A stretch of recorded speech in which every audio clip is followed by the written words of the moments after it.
todos bem-vindos mais uma vez a esse nosso canal Espírita Kardecizando, canal de pequenas palestras espíritas para levar conhecimento espírita a todas aquelas pessoas que perguntam e querem saber, mas como nós já dissemos, não tem coragem de ir no centro espírita. Então a gente vai tentar levar aqui um pouquinho do que é o espiritismo. Bom, recentemente em 2 vídeos anteriores nós falamos sobre as 3 revelações de Deus aos homens. Então, Moisés, depois Cristo, e hoje vamos falar a terceira.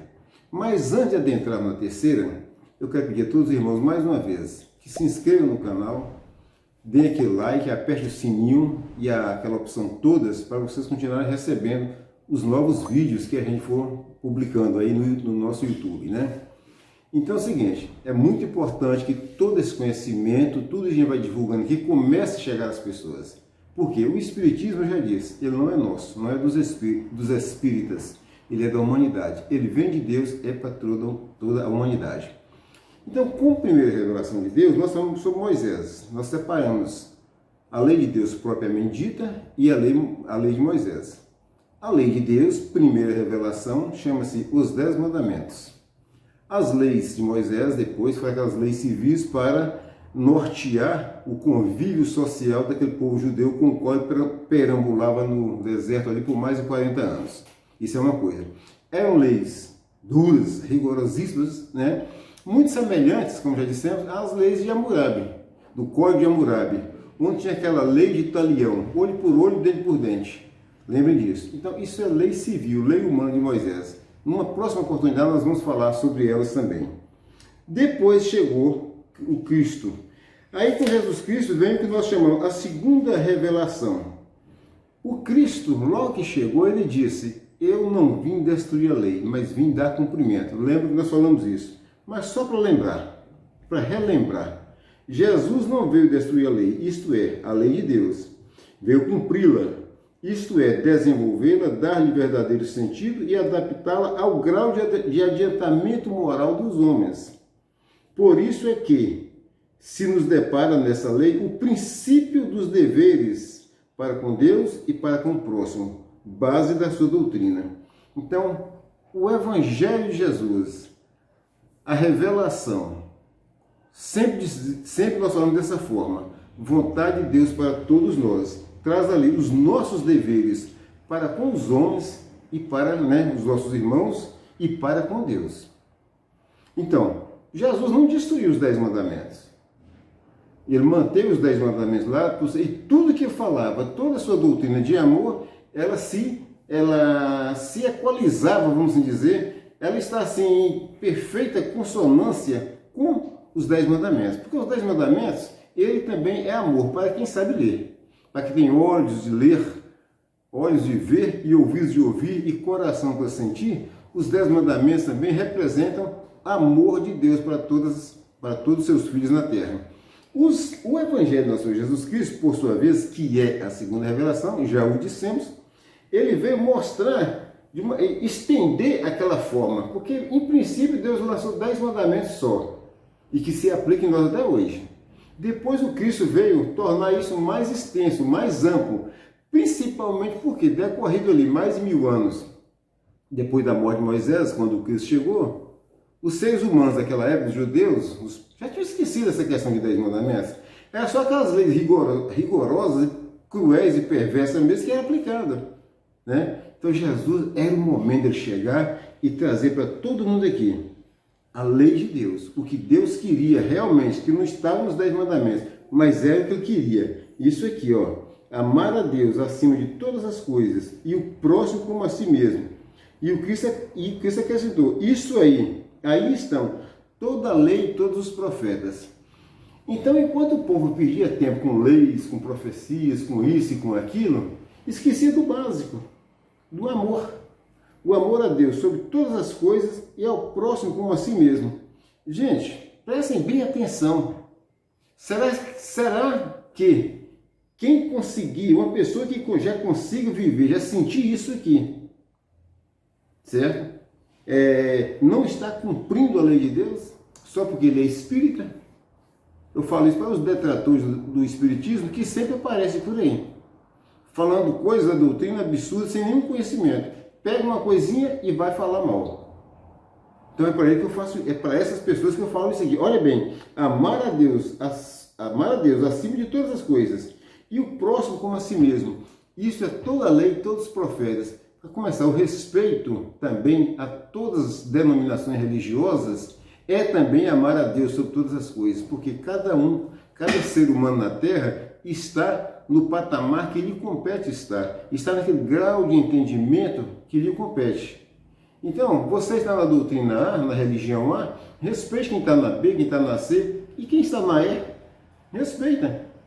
Não seja maledicente, não seja assim, conspirador, não engane as pessoas falando o que você não sabe. Isso também é amar a Deus sobre todas as coisas e ao próximo como a si mesmo.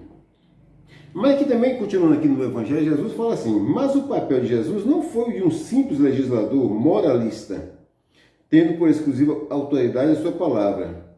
Cabia-lhe dar cumprimento às profecias que lhe anunciaram o advento. A autoridade lhe vinha da natureza excepcional do seu espírito e da sua missão divina. Ele viera ensinar aos homens que a verdadeira vida não é a que transcorre na terra. A verdadeira vida não é a que transcorre na terra, e sim a que é vivida no reino dos céus.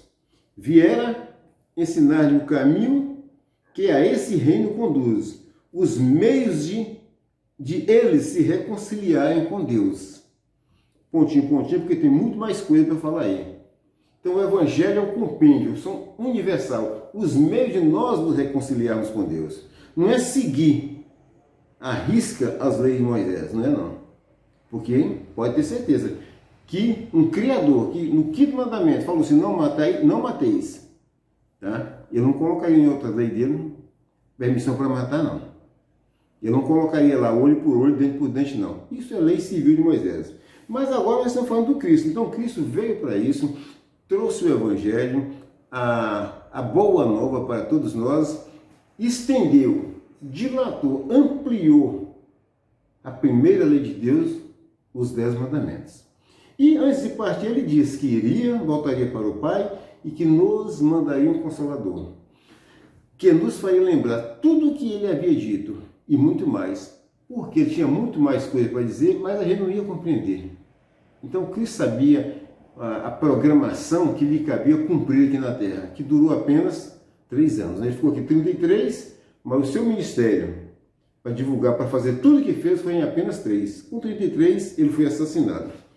E esse Consolador prometido que ele mandou, chega para a gente no ano de 1857. É o Espiritismo. Então, meus irmãos, ou a doutrina espírita, ou o Espiritismo, os ensinos dos Espíritos, vou falar tudo isso aqui, é o Consolador prometido por Jesus. Por quê? Vejam bem, o Espiritismo é a ciência nova que vem revelar aos homens, por meio de provas irrecusáveis, a existência e a natureza do mundo espiritual e as suas relações com o mundo corpóreo. Ele nos mostra não mais como coisa sobrenatural, porém, ao contrário, como uma das forças vivas e atuantes da natureza. Então, quer dizer, o espírito que sobrevive ao corpo, o espírito encarnado, eu, você, nós, que já estamos vivendo a nossa vida eterna, tá, meus irmãos? Nós já estamos na eternidade da vida, a vida é uma só. Esse corpo aqui não quer dizer mais uma vida diferente, não. O que vale é o que está aqui dentro, é o Edivaldo Espírito que vos fala, o princípio inteligente, o ser inteligente da criação, como vocês também. Isso aqui vai para a Terra. Bilhões e bilhões e bilhões desses corpos aqui já foram para a Terra. Então não é isso aqui que é uma vida e depois vai começar a verdadeira vida. Vamos esquecer aquela questão que Deus nos cria, faz o Espírito, no momento que sai do ventre da mãe.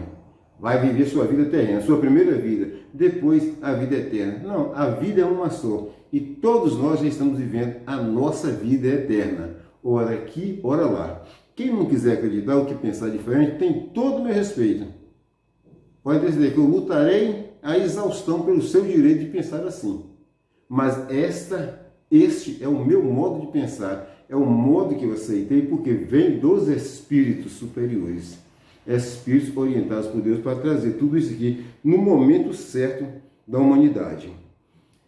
Então, num breve resumo, além do Antigo Testamento, teve Moisés a sua personificação, né? O Novo Testamento, a personificação foi nosso Senhor Jesus Cristo.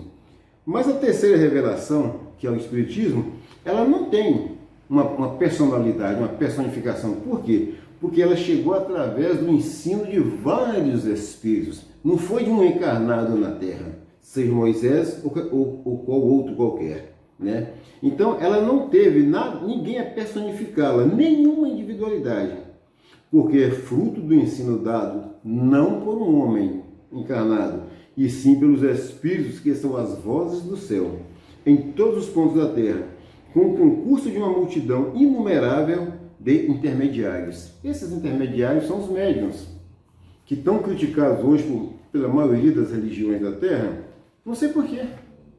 A mediunidade, ela existe desde que o ser humano existe na Terra.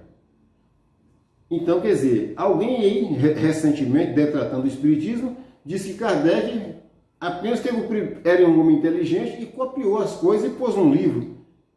É um abuso essa pessoa falar assim. Kardec dedicou uma vida para escrever aqueles cinco livros. E outra coisa, ele não ouvia só de um médium. Ele ouvia de vários médiums diferentes, checava tudo. O que passou a ser chamado controle universal do ensino dos espíritos. E com relação a essa questão de mediunidade, que todo mundo fala, não sei por que esse preconceito contra o médium, eu tenho que dizer para vocês uma coisa, deixa eu relembrar aqui para vocês, vocês que detratam o Espiritismo. Eu vou falar para vocês uma grande médium no passado, a qual as religiões da Terra dão o nome de profetisa, que deem o nome que quiserem, mas é médium. Médium ou profetisa, eu vou falar aqui sobre Hulda. Hulda foi uma profetisa contemporânea de Jeremias e mulher de Salom, o filho de Tikvar, e habitava a segunda parte de Jerusalém, ou o segundo distrito, conforme subiam alguns pesquisadores. O rei Josias deixou de consultar grandes profetas de seu tempo, como Sofonias e Jeremias, para recorrer à profetisa Hulda. Hulda, uma grande médium que servia aos reis da terra. E assim, meus irmãos, a autoridade da doutrina espírita, ela vem com isso aí, o controle universal do ensino dos espíritos. Aqui, ó. Diz assim, aqui no Evangelho segundo o Espiritismo: se a doutrina espírita fosse concepção puramente humana, não ofereceria por penhor, senão as luzes daquele que a houvesse concebido. Ora, ninguém neste mundo poderia alimentar fundadamente a pretensão de possuir com exclusividade a verdade absoluta. Se os espíritos que a revelaram se houvessem manifestado a um só homem, nada lhe garantiria origem, porquanto fora mistério acreditar, sob palavra, naquele que dissesse ter recebido deles esse ensino. Admitida de sua parte a sinceridade perfeita, quando muito poderia ele convencer as pessoas de suas relações, jamais conseguiria outras pessoas convencer a todos. Então, isso se chama controle universal dos espíritos. Toda a doutrina espírita, terceira revelação de Deus aos homens, compilada através dos ensinos de vários médiuns. O que é médium? A profetisa Hulda, a profetisa Ana, todos são médiuns, certo? Então, o detrator acertou, que quando disse Kardec compilou. Sim, ele compilou, por ordem de Deus, com certeza. Então, neste momento, meus irmãos, eu quero agradecer a todos vocês pela paciência de me ouvirem. Quero pedir a Deus, Pai Todo-Poderoso, que abençoe a todos vocês, que abençoe a todos nós, abençoe a Terra, abençoe o planeta e livre a Terra daquela guerra infeliz que pode destruir o nosso planeta. Deus seja louvado, fiquem com Deus.